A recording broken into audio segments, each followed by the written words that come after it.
Meus irmãos, nós temos caminhado já há algumas semanas, mais precisamente há 7 semanas, conversando sobre a graça de Deus, de várias formas, de várias perspectivas diferentes. Na verdade, nós chamamos essa série de mensagens de as várias faces da graça de Deus. As várias faces da graça de Deus. Hoje eu quero pôr um ponto final a essa peregrinação, ou essa busca pela face da graça de Deus, por entendermos um pouco mais sobre a graça. E eu quero falar hoje, nessa manhã, aos irmãos, sobre eu e você sermos uma face da graça de Deus.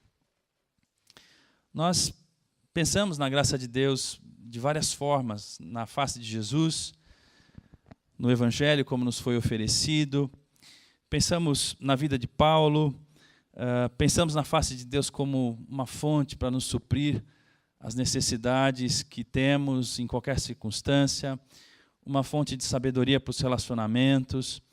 Enfim, pensamos na graça de Deus como uma fonte, em várias faces, mas hoje eu quero que você olhe para você, eu quero olhar para mim e quero me ver assim no espelho e dizer assim: eu sou uma face da graça de Deus. Você pode olhar-se no espelho agora da sua alma e dizer para você mesmo: eu sou uma face da graça de Deus. Vamos lá? Vamos juntos? Eu sou uma face da graça de Deus. Isso é novidade para você? Está surpreso com essa declaração? Como assim, pastor? De que jeito que é isso? Sim, é isso mesmo. Você é uma face da graça de Deus. Espera-se que, em olhando para você, as pessoas vejam uma face da graça de Deus. E você tem que se entender como responsável por isso também. Eu sou responsável por manifestar a face da graça de Deus por onde eu andar. Deus espera que você faça isso. Deus espera que você se veja como uma face da sua graça, um instrumento da sua graça para a vida de tantas outras pessoas. Então, eu e você, uma face da graça de Deus. Então, eu pergunto, quanto da graça de Deus você pôde reconhecer e experimentar depois desses dias todos falando sobre a graça de Deus? Vou repetir a pergunta. Quanto você pôde reconhecer, compreender, aprender e experimentar depois desse tempo de compreensão, de busca da graça de Deus? Viram as canções que cantamos hoje? A maior parte delas, canções cheias da graça de Deus para nós. Amém, né, meus irmãos? Que bom nos encontrarmos com o nosso Deus através das canções que revelam sua graça. A cada semana, meus irmãos, a minha busca se tornava mais emocionante e reveladora. Se os irmãos acham que o pastor sabe tudo, lá em casa eles têm a mania de achar que eu sei tudo, né? Pai, o que diz na Bíblia? Não sei o quê. Eu não sei. Você acha que eu sei tudo da Bíblia? Eu não sei tudo de tudo. E eu não sei tudo de Deus. Os irmãos acham que eu sei tudo de Deus? Como diria o caipira, capaz mesmo, né? Que eu sei tudo de Deus. Você acha? Eu não sei, meus irmãos. Eu quero dizer aos irmãos com isso que a cada semana a minha função de investigar a graça trouxe para mim novidades que eu não imaginava.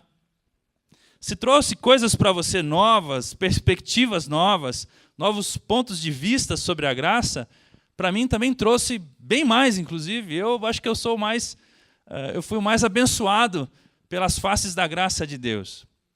E para ser sincero para os irmãos, eu vou contar para vocês como é que começou de onde veio essa ideia de falar das faces da graça de Deus. Querem saber?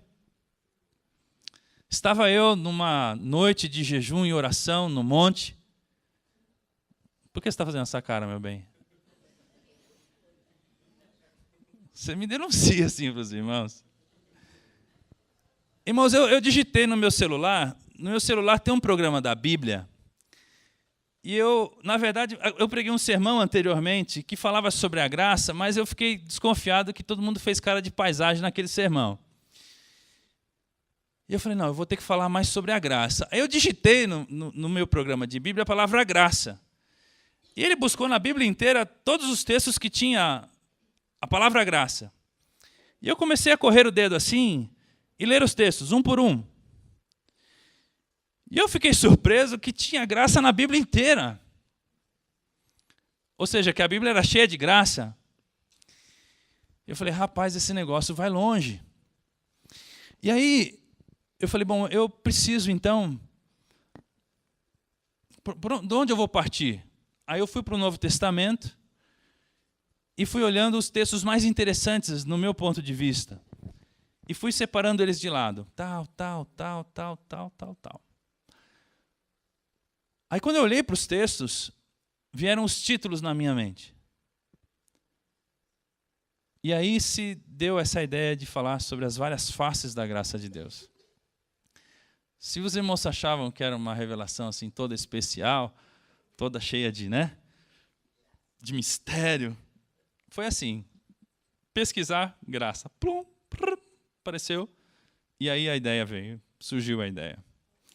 Eu acho que para mim foi emocionante, foi revelador me encontrar com a palavra de Deus e a graça de Deus nesses últimos 8 domingos. E o que mais me chamou a atenção, meus irmãos, foi que nenhuma das minhas realizações ao longo da minha vida fez sentido para mim enquanto eu falei da graça. Em outras palavras, todas as vezes que eu falei da graça, eu me vi alvo dela. Eu me vi coadjuvante? Não. Eu me vi um ator secundário nessa história. Entende? Todas as vezes que nós falamos sobre a graça, eu me vi assim, Senhor, eu não merecia isso, o Senhor me deu. Eu não sabia disso, o Senhor me mostrou. Eu fui alvo da graça de Deus. Todas as vezes eu fui alvo da graça de Deus. De modo, meus irmãos, que tudo que vi e me levou para reconhecer que foi Deus o autor da minha história. Eu percebi, foi Deus mesmo que fez tudo por mim e eu não sabia, eu não tinha, eu tinha consciência, mas passei a ter mais consciência ainda. De modo, meus irmãos, que essa madrugada eu me senti totalmente devedor à graça de Deus e ao Deus de toda a graça.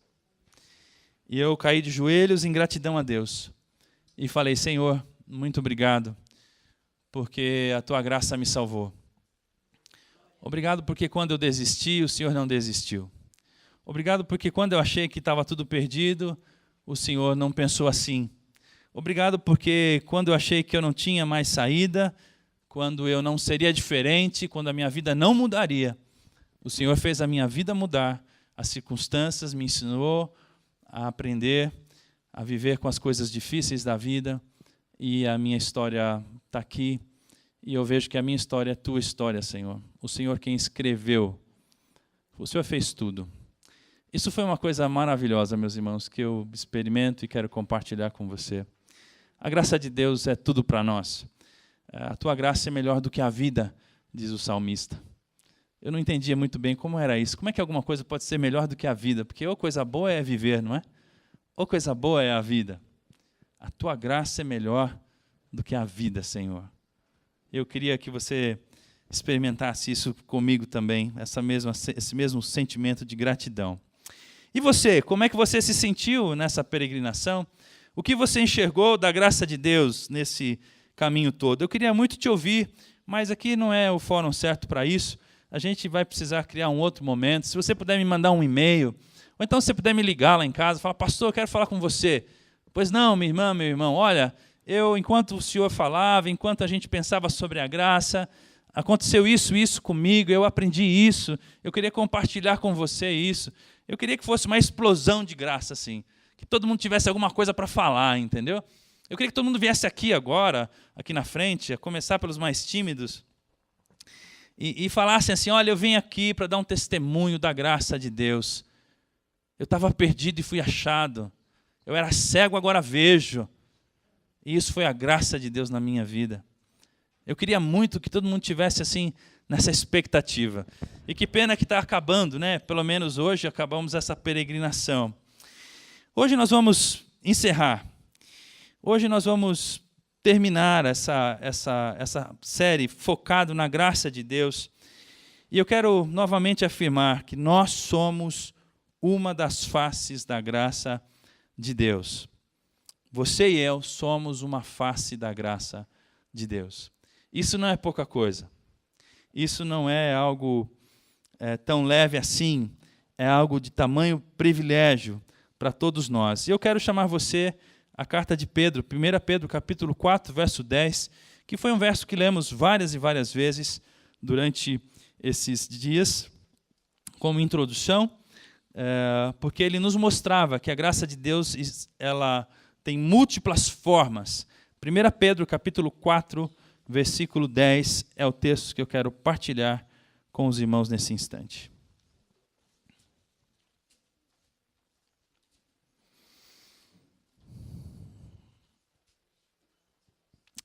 Primeira Pedro 4, 10, diz assim o texto sagrado: cada um exerça o dom que recebeu para servir os outros, administrando fielmente a graça de Deus em suas múltiplas formas. Leio novamente. Cada um exerça o dom que recebeu para servir os outros, administrando fielmente a graça de Deus em suas múltiplas formas. Vamos colocar essa frase, esse versículo, na primeira pessoa? Ficaria assim: eu devo exercer o dom que recebi para servir os outros, devo administrar fielmente a graça de Deus em suas múltiplas formas. Viu? Coloquei na primeira pessoa, para a gente se ver dentro desse versículo. Eu quero orar mais uma vez com os irmãos e vamos, então, para esse momento de reflexão na palavra de Deus. Oremos.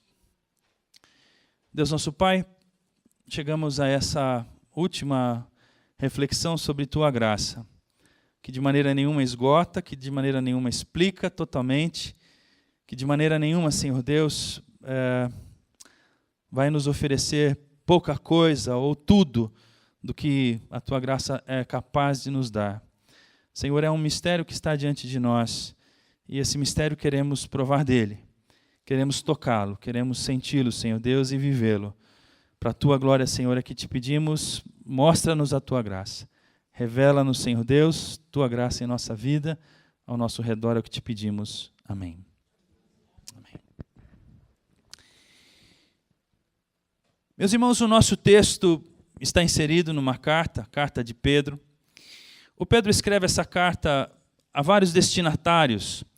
Veja aí, em 1 Pedro, capítulo 1, do verso 1 ao verso 5, o Pedro, então, abre aí o assunto da carta e para quem essa carta é direcionada. Pedro, apóstolo de Jesus Cristo, aos eleitos de Deus, peregrinos dispersos no Ponto, na Galácia, na Capadócia, na província da Ásia e na Bitínia, escolhidos de acordo com o pré-conhecimento de Deus, Pai, pela obra santificadora do Espírito, para a obediência a Jesus Cristo e a aspersão do seu sangue.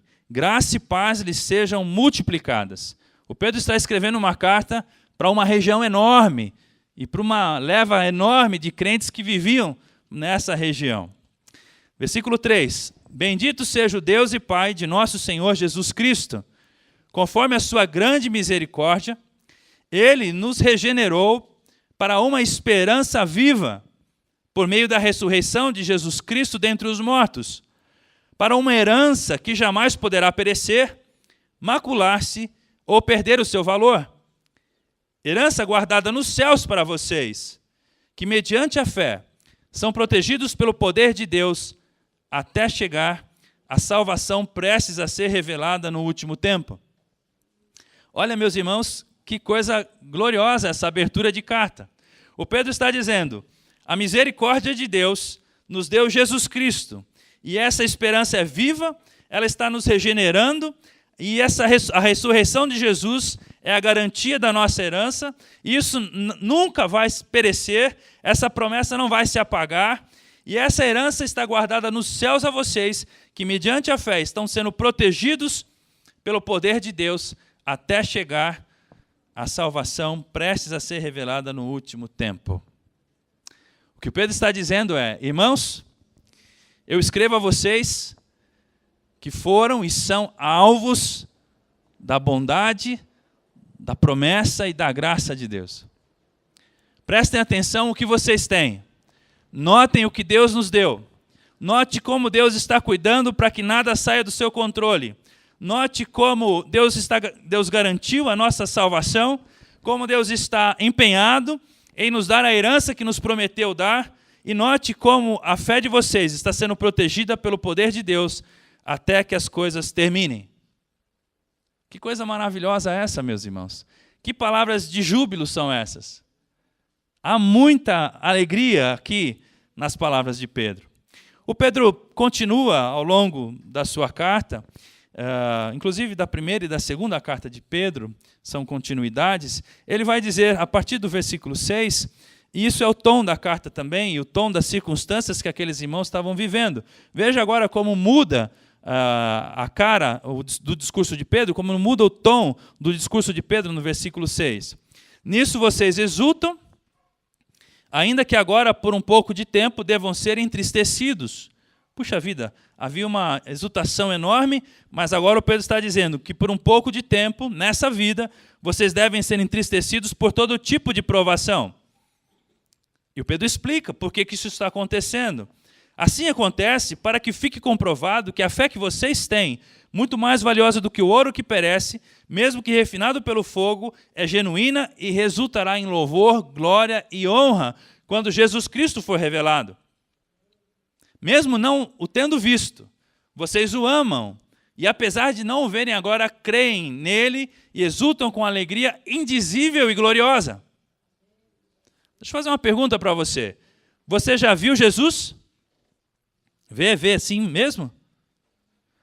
Não, né? Mas você o ama? Ixi, está muito fraco esse negócio de amar. Quando eu falo para minha mulher que eu a amo, meus irmãos, eu falo que eu a amo. Tipo assim, meu bem, você me ama? Eu te amo. Isso não vale, né, pessoal? Vale não? Deixa eu perguntar de novo, agora já te acordei. O Pedro está dizendo assim, mesmo vocês não o tendo visto, vocês o amam, amém? E apesar de não o verem agora, nesse instante, porque ele está no meio de nós, vocês creem nele e exultam com alegria indizível e gloriosa. Deixa eu perguntar, qual é a alegria que você está exultando por estar em Jesus e por desfrutar da sua graça e da sua presença agora? Você consegue me explicar? Consegue? Você consegue traduzir em palavras assim? Você consegue decodificar tudo que a sua alma e o seu coração consegue perceber e sentir por estar na presença de Cristo? Irmãos, é difícil. Então, às vezes a gente dá um glória a Deus, às vezes a gente fala em línguas, às vezes a gente explode. É uma sensação maravilhosa isso. E é isso que o Pedro está dizendo, que apesar das provações, que na verdade serão instrumentos para que o nome de Deus seja glorificado, que a fé de vocês será um instrumento para a glória de Deus, vocês nunca ouviram, nunca estiveram na presença dele, mas conseguem perceber a presença dele no meio de vocês. E o coração de vocês exulta com uma alegria indizível. Irmãos, que coisa fantástica é essa, indizível e gloriosa. Foi a respeito dessa salvação que os profetas falaram da graça destinada a vocês. E eles investigaram e examinaram, procurando saber o tempo e as circunstâncias para as quais apontava o Espírito de Cristo que neles estava. Olha que coisa fantástica. O Pedro está dizendo assim, foi a respeito dessa promessa, dessa graça que estaria sobre vocês, que os profetas do Antigo Testamento tentaram entender, compreender e buscar informação sobre isso. Imagina você, Isaías, Jeremias, Ezequiel, Daniel, pensando assim, puxa vida, quando será o tempo em que a promessa de Deus vai vai se cumprir, e quem será o povo que vai desfrutar disso? E eles tentavam explicar isso lá 400, 800, 1000 anos atrás, anos antes de Jesus. Irmãos, isso diz respeito a nós. Isso diz respeito a mim e a você. E eu estou muito feliz com isso. E eu não sei você, mas eu sou feliz com Jesus, meu Senhor. E embora me assalte o cruel Satanás e me ataque com vis tentações, tão certo eu estou que, apesar de aflições, sou feliz com Jesus, meu Senhor. Irmãos, eu sou feliz com Jesus. Sou feliz.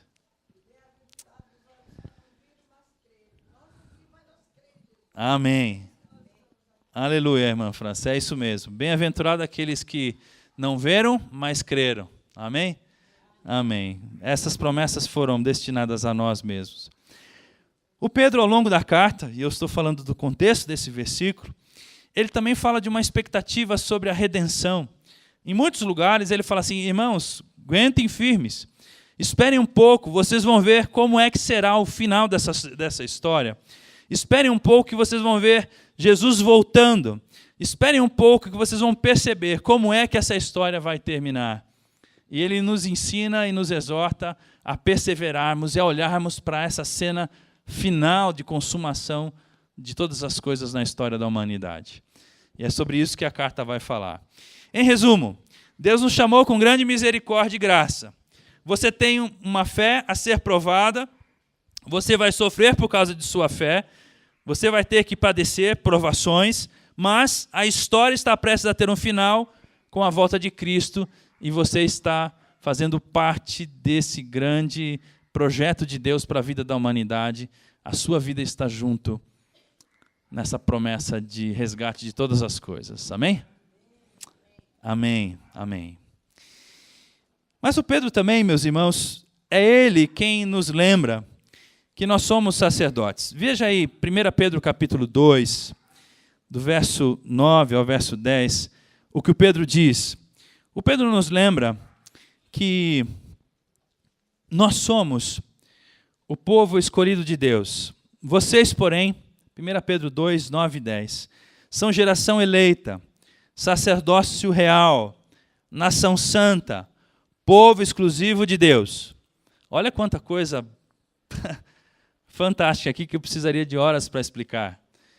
Vamos repetir juntos? Nós, porém, somos geração eleita, sacerdócio real, nação santa, povo exclusivo de Deus. E o Pedro continua: para anunciar as grandezas daquele que nos chamou das trevas para a sua maravilhosa luz. Nós somos os responsáveis por anunciar a grandeza daquele que nos tirou das trevas e nos colocou no reino da sua luz. Amém? Antes vocês sequer eram povo, mas agora são povo de Deus. Não haviam recebido misericórdia, mas agora a receberam. Não haviam recebido a graça de Deus, mas agora vocês a receberam. Então, como geração eleita, sacerdócio real, nação santa, povo exclusivo de Deus, anuncia as grandezas daquele que te chamou das trevas para a sua maravilhosa luz. Porque antes nem sequer povo você era, mas agora você é povo de Deus, você pertence a Deus, você é filho e filha de Deus. Porque Ele chamou você para esse trabalho. O Pedro nos lembra que não há mais, meus irmãos, os irmãos estão lembrados daquela mensagem sobre a graça, quando Paulo fala assim, olha, os religiosos não podem tomar o lugar de Deus agora. O novo e vivo caminho leva você direto a Deus. Lembram do texto das experiências espirituais? E aí o Paulo fala assim, olha, eu tenho muitas experiências e um espinho na carne me foi posto para que eu não me ensoberbecesse por causa dessas experiências que eu tive. E se eu quero que os irmãos saibam de uma coisa, saibam das minhas fraquezas. Porque quando eu sou fraco é que eu sou forte. E o Paulo vai dizer que a resposta de Deus a ele, qual foi? A minha graça te basta. O Pedro agora está reafirmando isso, meus irmãos. Vocês são sacerdotes de Deus. Quem era o sacerdote no Antigo Testamento? Era aquele que fazia a intermediação entre as pessoas e Deus. Bom, e agora? Todos nós somos sacerdotes? Todos nós somos. Fernandinha, deixa eu te explicar uma coisa. Você é uma sacerdotisa de Deus. Deus espera que você, Fernanda, leve as pessoas até Ele. E depois de fazer isso, diga assim, olha, agora você também é um sacerdote. Então você pode ir direto até lá e faça o seu papel de anunciar as grandezas da bondade, da graça de Deus por você, para todo mundo saber disso. Que coisa fantástica, meus irmãos. Nós não somos mais uma cabeça na boiada. Nós não somos mais um gado, uma cabeça no meio de um pasto. Nós temos um grande privilégio. Somos geração eleita, sacerdócio real, nação santa, povo exclusivo de Deus. O Pedro ainda vai dizer que nós somos pedras vivas. Deus não habita mais no templo feito de pedras minerais. Deus agora habita no templo feito de pedras vivas. Eu e você somos uma pedra viva, templo e habitação de Deus. Amém, meus irmãos? Amém. Eu estou feliz da vida e, nossa, sei lá, se você se sentir assim tão jubiloso quanto eu, pode expressar a sua alegria, tá bom? Mas ao terminar a carta, o Pedro deixa um recadinho sutil, meus irmãos, no último versículo da sua carta. E eu queria ler com você, no último trecho, no capítulo 3, verso 18, da segunda carta de Pedro. É isso mesmo. O último versículo da segunda carta de Pedro. Olha que coisa fantástica que o Pedro diz lá. Agora é 2 Pedro. Roda um pouquinho para frente aí. O Pedro vai dizer assim, cresçam, porém, na onde? Na graça e no conhecimento de nosso Senhor e Salvador Jesus Cristo. A Ele seja a glória, agora e para sempre. Amém. Talvez essas palavras devessem ser ditas por mim no final da mensagem, não é? Porque o que o Pedro está dizendo é o seguinte, conhecer a graça é um processo. Ninguém vai conhecer toda a graça de Deus em 7 semanas, 8 semanas. Aliás, ninguém vai conhecer a graça de Deus por um esforço mental.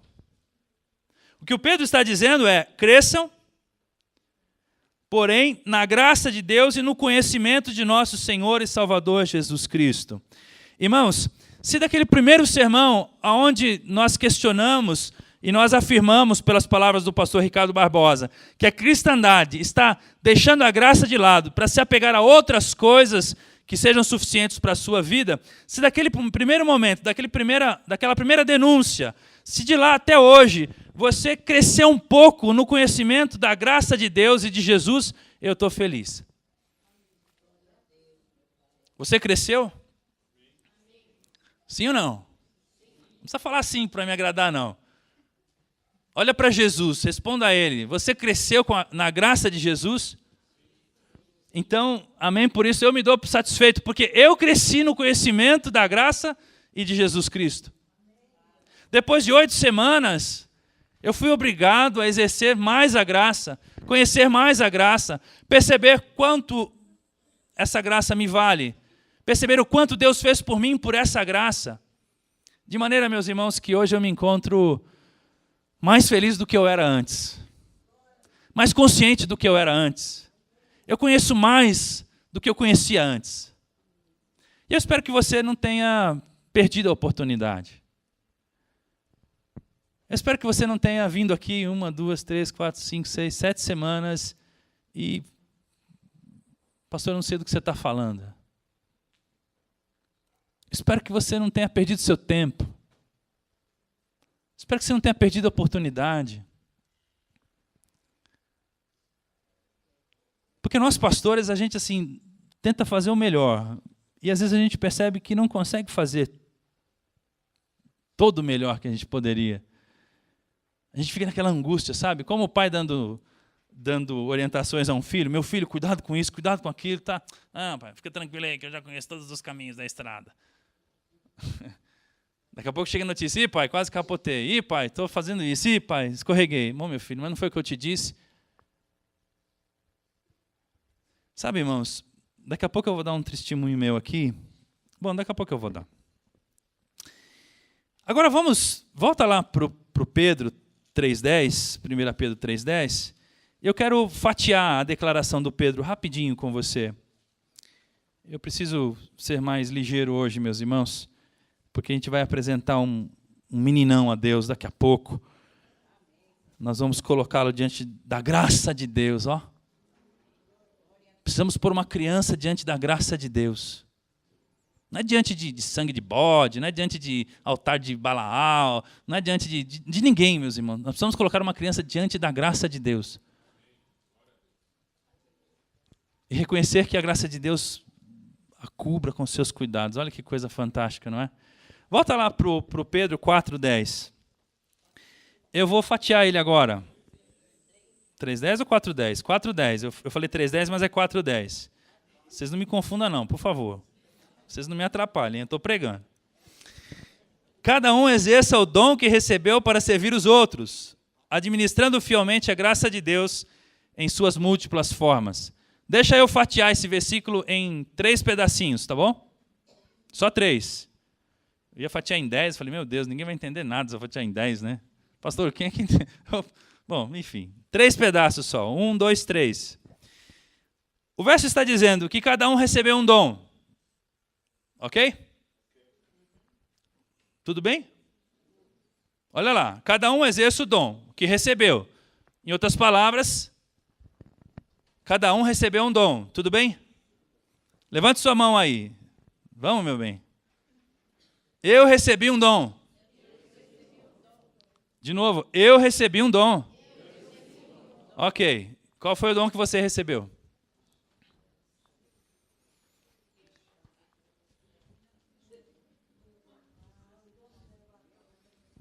Evangelista, a irmã está dizendo que ela é uma evangelista. Nós vamos falar dos vários dons. Eu vou dar uma dica para você. Mas, por enquanto, cada um recebeu um dom. Pense no dom que você recebeu. Cada um mesmo. Todos nós aqui recebemos um dom, inclusive os meninos. Todos nós recebemos. Todos aqueles que entregaram sua vida a Cristo, da graça de Deus, da parte de Deus, veio um dom. Veio uma ferramenta. Veio uma habilidade especial que manifestasse a graça de Deus por outras pessoas. Veja a segunda fatia do versículo. A primeira é, cada um de nós recebeu um dom. A segunda, devemos usar este dom para servir os outros. Ok? Então, olha lá, cada um exerce o dom que recebeu para servir os outros. Para que você recebeu esse dom? Para guardar em casa? Não. Para deixar escondido? Não. Para pôr no banco? Não. Para enterrar? Não. Para se achar o cara ou a mina? Não. Para que foi que você recebeu o dom? Para servir os outros. Tudo bem? Fatia 1. Eu recebi um dom. Fatia 2. Eu recebi esse dom para servir os outros. Ok? Fatia 3 e última. Ao servir, eu administro, eu manifesto, eu dispenso a graça de Deus aos outros através do meu dom. Tenta imaginar esse versículo, tenta imaginá-lo assim, tenta criar uma imagem desse versículo. Lá está Deus, ok? E de Deus saem muitas virtudes da graça de Deus, da bondade de Deus. Nós falamos sobre muitas delas. E agora, de Deus saem os dons espirituais, que Ele dá a cada um de nós. E na medida que eu uso esses dons, por exemplo, você acha que eu tenho o dom de profecia? Você acha que eu tenho o dom de entregar a mensagem de Deus a você? Você acha? Sim ou não? Sim, eu também acho que eu tenho esse dom. Eu acho. Aliás, meu bem, pega o livro de dons aí na minha pasta, por favor. Eu também acho que eu tenho esse dom. E na medida que eu exerço esse dom, não para mim mesmo, mas para servir você, na medida que eu pego essa habilidade que Deus me deu, na medida que eu me esforço para usar esse dom, eu transmito para você um pouco do amor de Deus para a sua vida. Então, toda vez que você usa o dom que Deus te deu, através de você e do seu dom, Deus manifesta a graça dele a você. Isso não é uma coisa às outras pessoas, não é fantástico isso? Irmãos, isso é fantástico. Quer ver? Vocês vão dar glória a Deus comigo agora. Se vocês não derem, eu vou dizer que vocês são batistas mesmo, de verdade. A lista de dons. Eu vou na lista de dons, tá bom? Profecia e pregação. Pensa aí. Quando eu for falando aqui, pense se um desses é o seu, ou se você já viu um desses dons sendo usados diante de você, para o seu benefício ou para o benefício de alguém, tá bom? Vou lá. Profecia e pregação. Ministério ou serviço? Eu coloquei aqui mistério. Vixe, se esse é dom. Mistério não é dom, né? É ministério, está errado aqui. Você já viu alguém servindo? E o serviço dessa pessoa, você fala assim, meu Deus do céu, como eu estou sendo abençoado pelo serviço dessa pessoa. Ensino. Você já chegou aqui na igreja assim e fala assim, nossa, eu leio a Bíblia e não entendo nada. Aí você sentou no banco, aí o irmão abriu a Bíblia e começou a explicar a Bíblia. Entendi tudo. Você já passou por isso? Isso é dom. Revelação. Eu não sei quantos dos irmãos já tiveram a oportunidade de se deparar com alguém que disse assim, irmão, eu tenho uma palavra de Deus para você, ou certa coisa acontecerá na sua história, ou preste atenção, Deus está mostrando isso para mim dessa forma. Eu já fui instrumento da revelação de Deus para um tanto de gente. E um tanto de gente já foi instrumento da revelação de Deus para mim. Em 2007, na maior depressão da minha vida, nunca passei um tempo de tamanha depressão. Eu entrei num avião, fui para a Bahia. Quando pisei na Bahia, eu estava assim mal. Eu fui porque, assim, eu tinha que ir. Tinha uma agenda de compromissos lá, pela organização que eu representava. A mesma organização me mandou embora, mas os irmãos da Bahia disseram assim, não, o senhor vem, porque a sua agenda está pronta, o senhor vai cumprir a sua agenda, independente de estar na organização ou não. Eu entrei dentro do carro de uma mulher. Essa mulher dirigia e orava em línguas e pôs uma música para tocar. E a música dizia assim, se os teus amigos te deixaram, se os homens decepcionaram você, Deus vai te erguer, vai te levantar e vai te fazer brilhar. Chegou a sua hora de ser protagonista da sua história. Irmãos, e eu chorava, porque aquilo era tudo que eu precisava ouvir de revelação do amor de Deus por mim. E sabe o que aconteceu de lá para cá? Eu ganhei dinheiro como nunca. Deus me deu uma igreja como nunca. E eu estou feliz como nunca. Essa semana, essa mulher mandou um recado para mim. E aí, pastor? Como é que está sendo a sua história? Eu falei, manda dizer a ela que Deus está cumprindo o que ele disse a essa irmã. Sabe qual é o problema? O problema é que esse dom é usado de maneira... como é que eu falo? De maneira... Quando alguém usa uma coisa de maneira errada, usurpado, esse dom está sendo usurpado para se tornar uma coisa assim gloriosa. E aí o cara vem com esse papo, você já fala assim, sai para lá, meu amigo, esse negócio aí, não acredita em nada disso. E às vezes fica aqui, ó, na garganta da gente, né? Eu não me dou nem aí, eu não tenho problema nenhum com isso. Então, enquanto eu prego, se eu preciso dar uma profetada, eu dou mesmo. Eu não espero que eu tenha certeza para dizer o que eu estou vendo aqui. Porque, irmãos, eu vejo tanta coisa o tempo todo. Dom de revelação. Exortação e encorajamento. Olha aqui, um outro dom fantástico, fantástico, fantástico. Você estava assim, mauzão, e foi lá conversar com a irmã, e meu amigo, ela pegou na veia, assim, pô! Vamos, levanta, mulher. Por que você está dizendo isso? Por que você está falando isso? Você entrou acabado e saiu levantado. Você já passou por isso? Já viu alguém usar o dom de exortação, encorajamento? Isso é a graça de Deus para você, por nós. Dom de dar e contribuir. Esse dom aqui parece que anda meio em falta, mas nessa igreja aqui esse dom é abundante. Aleluia, irmãos. Eu vou repetir, nessa igreja aqui não é da prosperidade, mas é próspera. Esse dom é abundante. Que coisa fantástica. Eu tinha 100 pilas na carteira na hora de dar a oferta. Quando eu bati o olho, eu falei assim, nossa, vai embora esses 100 pilas. Eu não tenho o dom de dar. Eu queria ter esse dom. Aí eu pensei 2 vezes, vai miserável. Arranquei, pô. Sabe quando você fica arrumando desculpa? Se acontecer alguma coisa no caminho, de volta para casa. Não vai acontecer nada. Para de ser miserável, o sujeito. Eu não tenho esse dom. Eu queria ter esse dom, rapaz. Ai, como eu queria ter esse dom. Dá. Sabe assim? O que é meu é seu, meu irmão. Espera aí, está aqui, ó.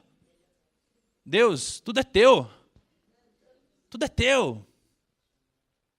O maior doador da história da Portas Abertas, eu fui conhecê-lo e conversar com ele. Falei assim, rapaz, como é que você conseguiu dar mais de R$500 mil para Portas Abertas? R$500 mil, meus irmãos. Naquela época, né? Eu falei assim, eu vou te contar a minha história. Eu era muito pobre. E Deus me abençoou muito. Eu disse para Deus assim, Senhor, tudo que você me der, mais de 50% vai ser teu, não meu. Eu já logo pensei quanto que ele tinha em casa, né? Porque se ele deu R$500 mil, você vê como é que é a cabeça de quem não sabe dar, né, meu? Você já começa a calcular quanto é que sobrou no caixa, tá ligado? É dom, meus irmãos. Dom, dom, dom, dom. Misericórdia. Você conhece alguém que tem dom de misericórdia? Dom de apostolado. Gente que sai pelos lugares, vilas, bairros, cidades, estados. Eu conheço um apóstolo de Jesus Cristo. Ele está lá em São Bernardo. Ele trabalha com os filhos dele numa vidraçaria. Ele organizou várias igrejas, e ainda tem essas igrejas. E eu não sei como é que aquele homem faz tudo isso e consegue rodar o país mantendo as igrejas que ele abre. Assim. É uma coisa fantástica conversar com aquele homem. Ele organizou uma denominação, tem lá o nome dele, Igreja Missionária Pentecostal da Fé. É isso, Igreja Missionária Pentecostal da Fé. Fantástico, meus irmãos. Como aquele homem vibra por semear a palavra de Deus onde ela não está sendo semeada.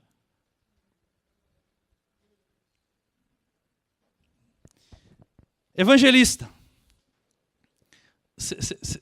Assim, esse aqui é outro nome que me deixa com raiva. Porque quem é evangelista, meu, que facilidade que tem de falar de Jesus. Eu já quero ficar explicando a Bíblia toda. Não. O evangelista, ele encostou no banco, encostou na fila. Oi, tudo bem? Tudo bem. Ó, não dá 5 minutos, ele falou de Jesus. E a pessoa fala assim, ah, é? A pessoa se interessa. A pessoa curte aquilo. Aquilo soa como novidade. Aí vem para a igreja, eu malho o cara, mas o evangelista é fantástico ser evangelista. Eu também não tenho esse dom. O dom de pastor. Você já conheceu um pastor? Outro dia eu dei carona para um. Meus irmãos, 10 minutos depois, dava a impressão que eu estava sem roupa diante daquele homem. E me sentindo à vontade. Ele achou o caminho do meu coração assim, ó. Pô! Ele me motivou, ele me exortou, ele me alegrou, ele me deu caminhos para a vida. Um pastor. Encontre-se com um pastor e você vai se sentir seguro. O dom de mestre. palavra de sabedoria, palavra de conhecimento. Sabe aqueles irmãos que ficam quietinhos assim no canto? Você está numa reunião difícil de liderança, está acontecendo um monte de coisa, um monte de problema. Daqui a pouco aquele irmão que nunca fala levanta a mão. Aí vem uma palavra assim, puf! Aí a reunião faz assim, cessa o problema e a gente encontrou uma resposta, uma palavra de sabedoria. Que coisa fantástica. Dom de fé. Você conhece alguém que tem o dom de fé? Dons de cura. Milagres. Os irmãos acham que isso não existe, mas existe, meus irmãos. Dons de língua. Dom de interpretação de língua. Dom de administração. Dom de ajuda e socorro. O dom de arte e artesanato. Está lá em Êxodo 31, de 1 a 11, antes que você me diga que não existe. O dom de hospitalidade. Você já foi na casa de alguém que tem dom de hospitalidade? Rapaz, você já chega tirando o tênis e abrindo a geladeira.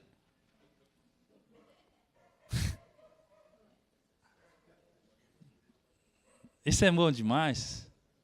Tem até um queijinho, uma coisa assim para a gente comer. Eu queria morar na casa dos irmãos que tem dom de hospitalidade. Eu queria ver se eles iam me aguentar lá um mês. Eu e minha família toda. Pastor, você não acha que está na hora de ir embora, não? Você não tem dom de hospitalidade? Quero ver até onde vai o seu dom. Ai, meu Deus do céu. Dom do celibato. Ninguém gosta de falar desse aqui, mas eu vou falar. Você conhece alguém que decidiu, assim, teve um chamado de Deus para ser solteiro? E vê nisso uma vocação espiritual? Que coisa linda isso, meus irmãos. Não tem dom de viúvo, mas eu prefiro ficar casado agora. O dom de pobreza voluntária. Já ouviu falar desse dom? Pobreza voluntária? Existem muitos irmãos na história e nos dias de hoje que abrem mão de suas carreiras, de seus patrimônios, para serem voluntariamente pobres. Eis aqui um outro dom da graça de Deus fantástico. O dom de intercessão. E para terminar, a duplinha. Exorcismo e libertação. Porque isso aqui também precisa ter dom, viu, meus irmãos? Precisa ter dom. Na hora que o capeta aparece, sempre tem que ter alguém que tem o dom para repreender, discernir os espíritos e libertar pessoas dos demônios. Amém? Amém. Dentro dessa lista toda, você associou um ou mais desses dons com uma pessoa? Sim ou não? Sim. Se você associou um desses dons a uma pessoa ou a uma circunstância específica, o que ocorreu para seu benefício ou para benefício de outras pessoas fora do corpo de Cristo, isso aqui é uma manifestação da graça de Deus. Entende agora? Deu para entender? Se você entendeu, agora você está entendendo a afirmação do Pedro. A afirmação do Pedro ganhou densidade na sua cabeça agora. Eu vou ler a afirmação do Pedro de novo. Cada um exerce o dom que recebeu para servir os outros, administrando fielmente a graça de Deus em suas múltiplas formas. Perceberam, meus irmãos? Amém? Amém. Amém. Glória a Deus. Aleluia. Seguindo em frente. A minha pergunta agora é essa. Como manifestamos a face da graça de Deus a outros onde estivermos? Como é que a gente faz isso? Como é que isso acontece? Eu quero convidar você, a Pedro mesmo, eu não vou fugir do Pedro não. Capítulo 1 da primeira carta, versos 22 e 23. E eu vou tocar em frente aqui agora. Veja aí, 1 Pedro, 22 e 23. Diz assim o texto sagrado. Agora que vocês purificaram a sua vida pela obediência à verdade, visando ao amor fraternal e sincero, amem sinceramente uns aos outros e de todo o coração. Vocês foram regenerados, não de uma semente perecível, mas imperecível, por meio da palavra de Deus, viva e permanente. Irmãos, a pergunta é: como manifestamos a face da graça de Deus a outros? A minha primeira resposta a essa pergunta é esse versículo. E eu diria que nós manifestamos a face da graça de Deus a outros pelo compromisso com o amor fraternal e pela maturidade coletiva. Olhe para o versículo novamente. O versículo está dizendo assim: agora, vocês purificaram a sua vida pela obediência à verdade. Em outras palavras, a partir do dia que você deixou a sua velha vida, a partir do dia que você deixou de ser um tranqueira, a partir do dia que você deixou de cultivar seus pecados e assumiu a sua nova vida, a partir desse momento que você decidiu purificar a sua vida pela obediência à verdade, visando o amor fraternal e sincero, amem sinceramente uns aos outros e de todo o coração. Eu acho que nós manifestamos, sim, a graça de Deus quando a gente leva isso aqui muito a sério. Quando esse convite do amor é nossa pauta de vida. Quando a gente encara o desafio de amar aos outros como Deus nos amou. E sabe, meus irmãos, eu tenho que dizer isso para vocês, não como vergonha para nós, mas como uma forma de compreensão do que eu estou querendo dizer. Muitas vezes, esse visando o amor fraternal, sincero e de todo o coração, não acontece. Não acontece. Não acontece entre os irmãos, não acontece entre os pastores, não acontece de pastor para igreja, de igreja para pastor. Sabe que às vezes a gente entra no joguinho do finja que eu faço e você finja que eu estou fazendo. Eu finjo que faço, você finja que eu estou vendo, que eu estou fazendo. Porque o amor nos tira da zona de conforto, não é verdade? O amor nos obriga a um gesto de bondade. O amor nos obriga a um gesto de desculpas, de perdão. O amor nos obriga a um gesto de doação. O amor nos obriga a um gesto de perda. Então, quando a gente está na igreja e ainda não amadureceu esse tipo de relação entre nós, aí a face da graça não aparece. Mas, quando a gente assumiu o compromisso do amor fraternal, amor entre irmãos, e o compromisso de buscarmos a maturidade coletiva, isso aqui é uma coisa muito difícil. Maturidade coletiva, olha que palavra, é quase um contrassenso de termos. Se é maturidade, não pode ser coletivo. Você já viu um coletivo maduro? É difícil isso acontecer. Num time, todos os atletas estão envolvidos com o mesmo grau de compromisso, apesar dos seus salários? Sim ou não? Não. A gente percebe isso. Então, quando um time alcança uma maturidade coletiva, ninguém pega esse time. Está todo mundo trabalhando em prol dos mesmos objetivos, com a mesma mente, o mesmo coração. E nós somos exortados para viver assim o tempo todo. Especialmente no amor. Especialmente no amor. Como é que a gente manifesta a face da graça de Deus aonde estivermos? A minha segunda resposta está no capítulo 4, do verso 7 ao verso 9. Vira aí uma página.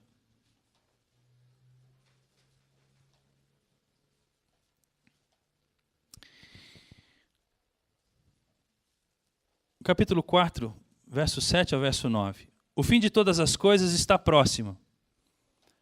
Portanto, sejam criteriosos e estejam alertas. Dediquem-se à oração. Sobretudo, amem-se sinceramente uns. Alguém tem coragem de levantar do seu banco aí, olhar para os irmãos e dizer assim, só essa frase, não precisa explicar não. Eu amo vocês, meu irmão, minhas irmãs. Alguém tem coragem aí? Vai, Maria, pode se levantar. Já levantou lá atrás. Diga, Eli, olhando para todo mundo aí. Por favor, olhem para o Eli lá, pessoal. Amém. Amém. É isso aí. Coragem de dizer isso. Agora, quem conhece o Eli, sabe que não se trata só dele falar isso aí agora. Ah, não. Quem convive com esse homem, e nós convivemos, sabe que o que ele está dizendo vai muito além das palavras que ele disse. E está avalizado por uma vida de gestos, de sinais que comprovam isso. Quem mais quer ficar em pé e dizer isso? Tem mais gente aqui. Amém, Maria. Eu também amo você, mulher de Deus. Amém, irmã França. Aí, ó. Quem mais aí, pessoal? Vamos lá. Aê, Dirceu. Aí sim, hein? Ó o Rocinho aqui, ó o Manuel lá. Diga, Manuel. Aê, Manuel. Você tem que fazer declaração de amor para tua mulher também, viu? Porque para a igreja tu já fez, né? Meus irmãos, é isso que nós estamos falando aqui, é isso que o texto está dizendo. Quando temos um senso de pertencimento mútuo. E o Pedro vai dizer adiante, sejam mutuamente hospitaleiros sem reclamação. Cada um exerce o dom que recebeu para servir aos outros, administrando fielmente a graça de Deus em suas múltiplas formas. Então, antes de exercer o dom e administrar a graça, vem o quê? O amor uns pelos outros. Essa vida de dedicação aos outros. Que coisa fantástica, meus irmãos. Terceira forma, como eu acho que temos para manifestar a graça de Deus uns aos outros.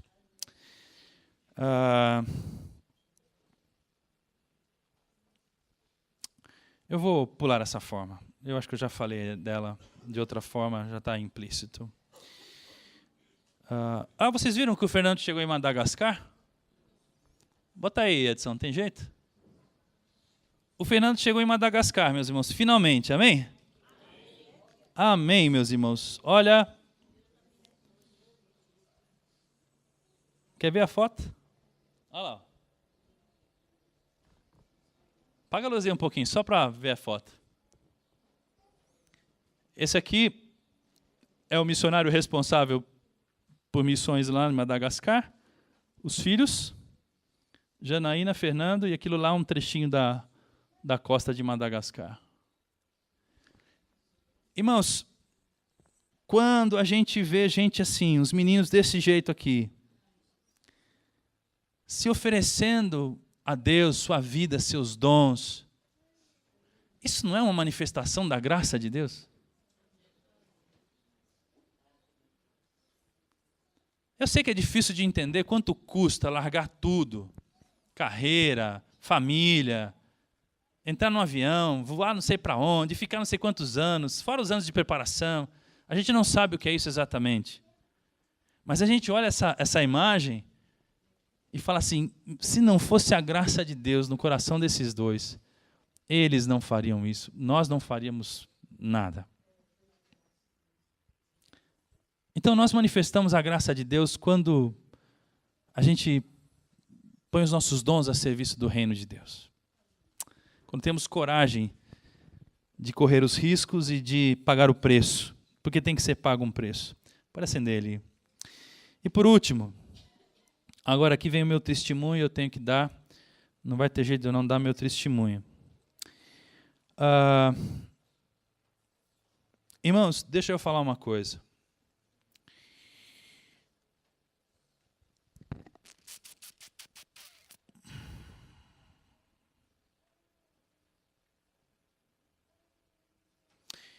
Eu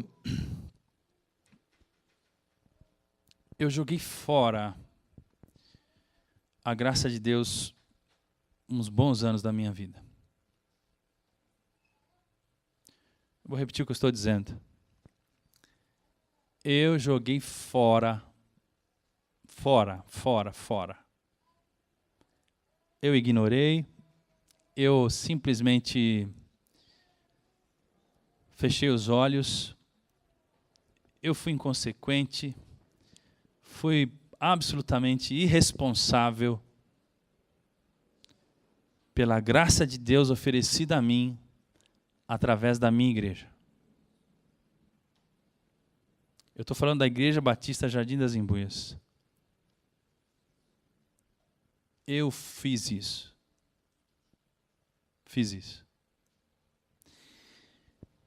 Eu tirei esse livro da poeira do escritório. Tem a figura de um homem aqui, ó. O nome dele é David Cornfield. Ele escreveu para mim assim, ó, a dedicatória que ele fez para mim. Para Eli, homem faminto de Deus e zeloso por ele, ou para ele, me encorajando por seu espírito e paixão. David Cornfield. Irmãos, o David estava sendo bonzinho comigo.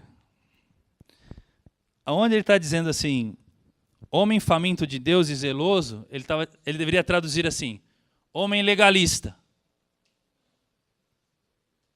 E onde ele está dizendo assim, encorajado por seu espírito e paixão, ele devia dizer assim, que me encoraja a sua paixão e o seu espírito me azucrinam, me infernizam. Porque se tem um cara que eu infernizei, foi esse coitado aqui. Quer dizer, eu não sei se o coitado está aqui ou se está aqui. Acho que está aqui.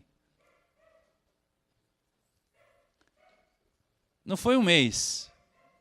Não foi um ano. Até o dia que eu me converti. Até o dia que eu acordei. Falei, peraí. Eu já tentei de tudo, eu já fiz de tudo, eu já achei um monte de caminho, já percorri um monte de caminho e não achei nada de resposta de Deus. Será que Deus não está no meio da igreja e eu não estou vendo? Será que Deus não está nos bancos da igreja e eu não estou vendo? Será que Deus não está do lado de nós e eu não estou vendo?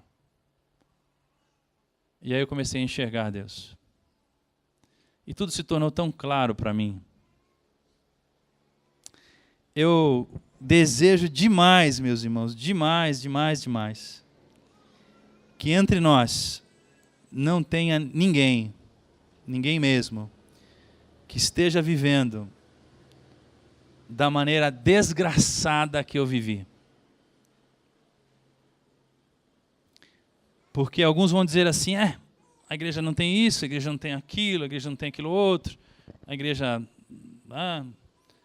pode reclamar, porque você vai achar um tanto de defeito aqui.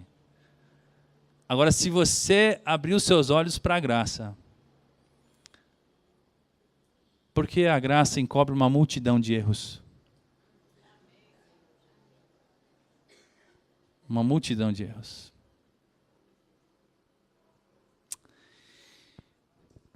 Meus irmãos, as perguntas que deram início a essa série foram estas. O que necessitamos para viver? O que nos acalma o coração e que sem ele nos sentimos inseguros e agitados? O que esperamos alcançar na vida para nos sentirmos realizados? O que nos falta na vida e que ainda não temos? Essas foram as perguntas que abriram a série.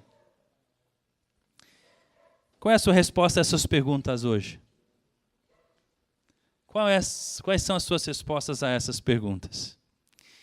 Eu retenho as minhas respostas. Eu me sinto mais seguro na graça, mais amado por Deus. Eu me sinto mais tranquilo para viver. Me sinto mais realizado pelo que tenho. me sinto mais sonhador do que era, me sinto mais corajoso em relação ao futuro. E você, como você se sente? E a frase do pastor Ricardo Barbosa, que nos ajudou a pensar, denunciava que a cristandade estava abandonando a graça de Deus. E eu alterei a frase dele para uma frase minha, com base na frase dele. E a minha frase ficou assim, e é com ela que eu quero terminar essa reflexão. Cresce cada dia mais a sensação de que aquilo que necessitamos para a realização pessoal, felicidade ou segurança é a graça de Deus e seu amor revelado em Cristo Jesus. Amém? Cresce cada dia mais a sensação de que aquilo que necessitamos para a realização pessoal, felicidade ou segurança é a graça de Deus e seu amor revelado em Cristo Jesus. Amém e amém.